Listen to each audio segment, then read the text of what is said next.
Magandang hapon mga kaparmer. Binalikan ko itong baka at sinipon daw. Nakakatayo naman.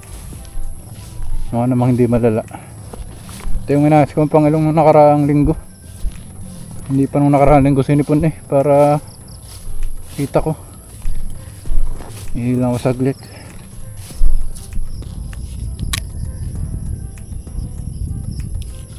Bale, ang ituturok po natin ay vitamins saka antibiotic.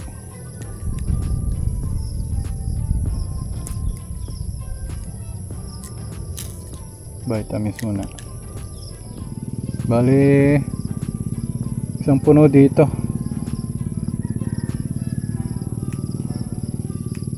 Yung dami ng tinuturok kong antibiotics ay nakadepende yun sa timbang ng baka. Pareho lang din ng mga pamurga. Depende lagi sa timbang ng baka.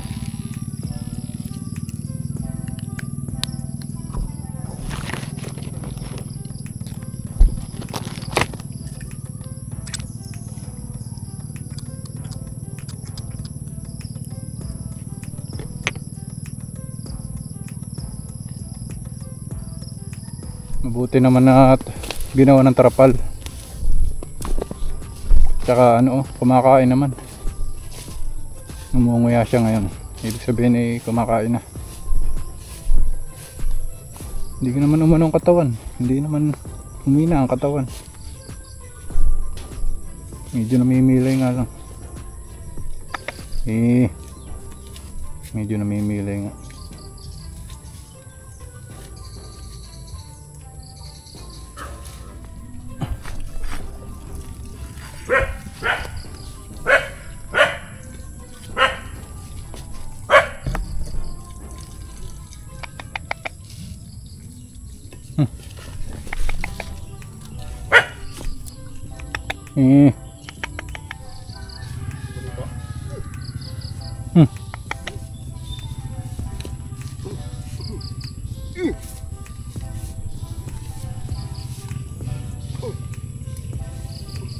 Nanguya yan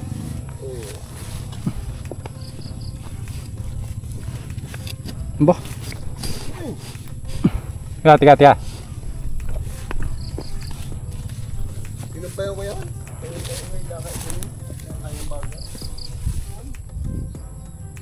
Diyan nilagay ko sa loob yan. Sabi ko parang mali. Yung nasupakan ko parang hindi ko na Lagi nasupakan ko nung walang tingala.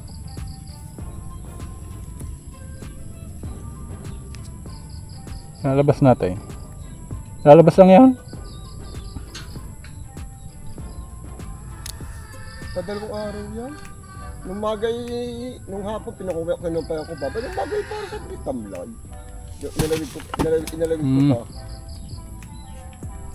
Sabay nung tanghali ba? Kahit na sipon. Sabi ko tayo pa. Nalagyan ko ng turda na. Mahirap ko sabi ko. May bagyo pa naman ngayon. Oo nga May nakakain naman. Nanguya nga sabi ko Pinampayan ko na kanina. Kanyang maga. Kaninong baka yung isang ngayon? Pinampayan ko ng maga tapos yung hapon. Mayroon pa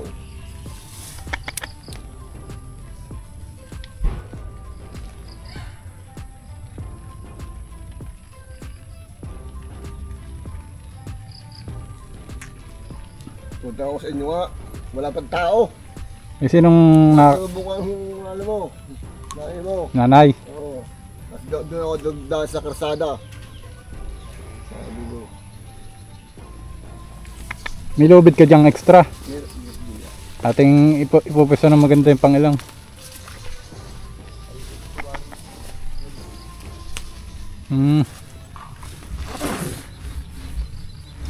Yes. Okay.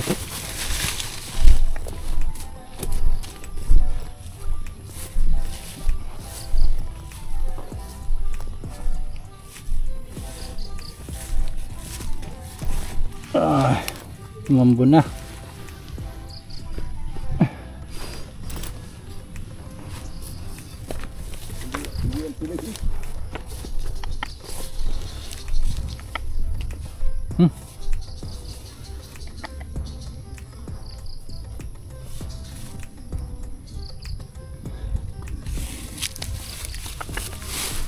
Hmm.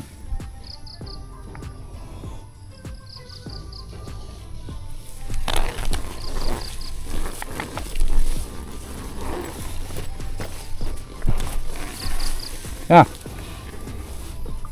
Lulusot na lang. Ay.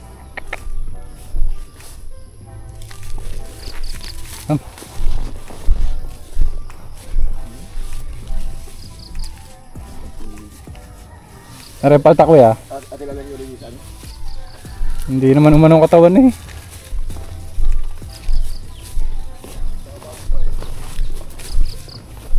Eh, napansin mo.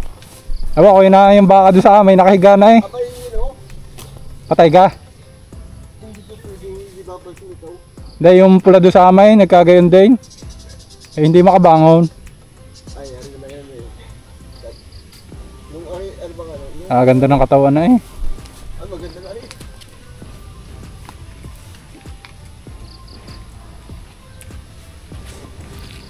Hindi, pag may ilang araw pa mamimilay na yan, Oo, kung pag ano, hindi nagamot, hindi nagawa. baka sa Lunes, babalikan ko ulit yan. Sabi ko eh.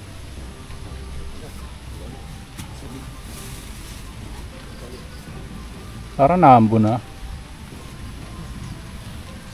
Bukas yung ali mo. Baka sa Lunes, pag sa Lunes ng umaga. Baka ibang pulang nilay na rin.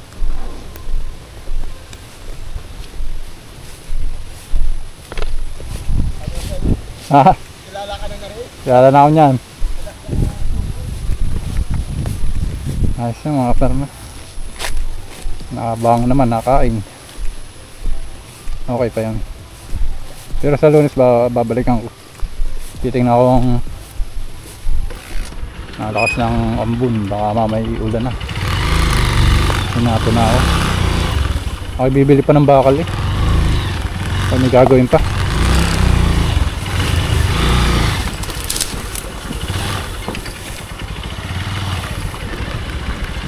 Balikan ko yung sa Lunes. Tingnan ko kung mag-improve. Yun lang naman lagi ang ginagamot ko dun, antibiotic sa ano, vitamins, para kumain na ng kumain. Meanwhile, Lipat natin na rin si nating baka. Nakakita ng ano, meron pala dining peras. Gustong gusto pala nito ang peras. Yan, ang daming bunga oh.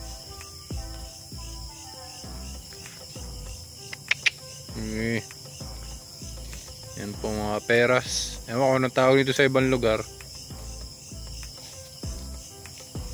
Hindi ko alam na meron pala dito ang ganito kadami. Yan, ang daming bunga.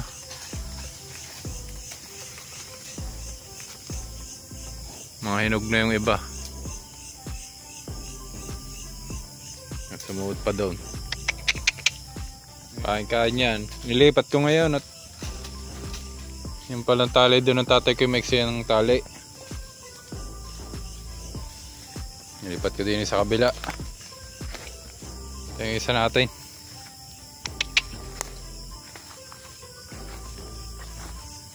Pinasyalan ko mga baka at mahirap na, baka napapasabid na.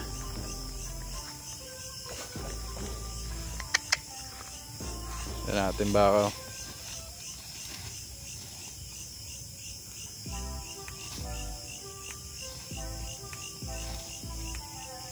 Napakatakaw nitong isang ito kumpara doon sa isa. Matakaw din naman ito, pero mas matakaw ito.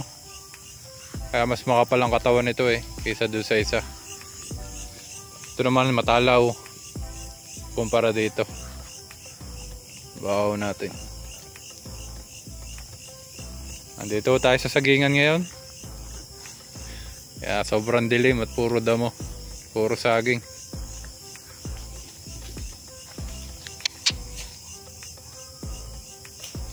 Doon ang aming bahay.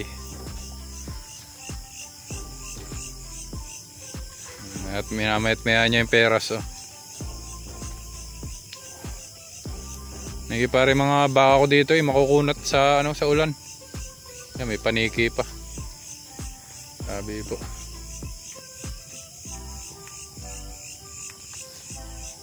Hindi sila tinatabla ng sipon. Tsaka hindi pumapayat. Meron nga ho palang namatay na baka dito sa amin, sa may doon sa hindi kalayuan. Sinipon ay siguro ay napabayaan ng nag-aalaga. Baka hindi pamilyar sa sakit ng baka. Ang sipon ay pag hindi naagapan, mga 1 linggo pwedeng mamatay ang baka nyo. Hindi na yun makakabangon, hindi makakalakad, hindi na rin kakain, hindi iinom. So kapag ang baka nyo napansin nyo na sobrang tuyo ng ilong o kaya naman kabaliktaran, tumutulo yung sipon doon sa kanyang ilong, eh yun po ay malamang na may sipon na. Kapag tuyo ang ilong, maaaring sipon ay yung kung tawagin ay sipon na lubog, yung ayaw lumabas. Kapag ka naman tumutulo ay mas maganda at mas madali nyong makikita. Ay minsan di alam ng iba kapag tuyo ang ilong ng baka ay yun po ay may sipon.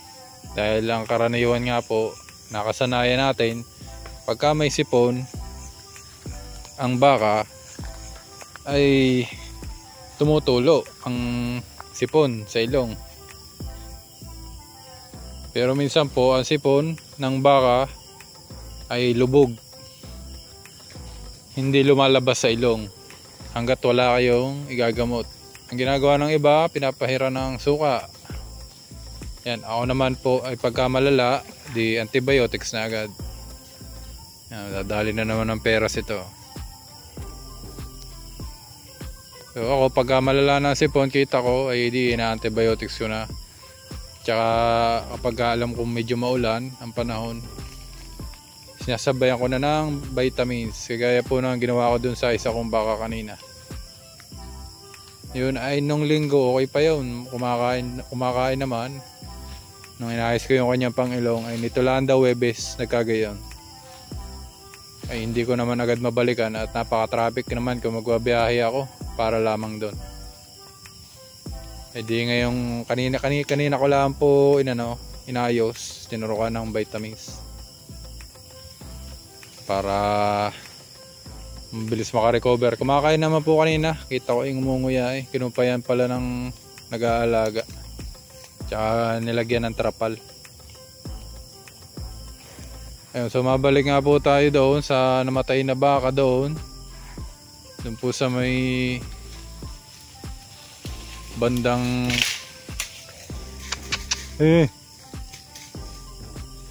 doon po sa may bandang Pahilaga ho namin, may namatay ho baka doon, native 300 ata ang bili, namatay ho sa sipon, trangkaso, hindi nakabangon. Ang ginawa po ay kinatay na, parang pinaambagan nata ng 250 pesos ang 1 kilo. Ay pagka ganun po, yung ganung bata pa na baka, tapos ganun pa nagkasakit, ayan po ay halos walang karne, puro lamad, puro buto. Kaya kung inyong kakarnihin yung mga ganyan ay halos wala ding makukuhang karne dahil sobrang bata pa. Hindi gaya ng mga mature na baka, mga 2 taon na o 1 taon at mahigit. Pagka halimbawang kakarnihin, may karne na, malaki na ang karne, mataba na. Pag bata pa ang baka, yan ay puro lamad pa pag inyong kinarne. Yan, para po sa inyong kalaman.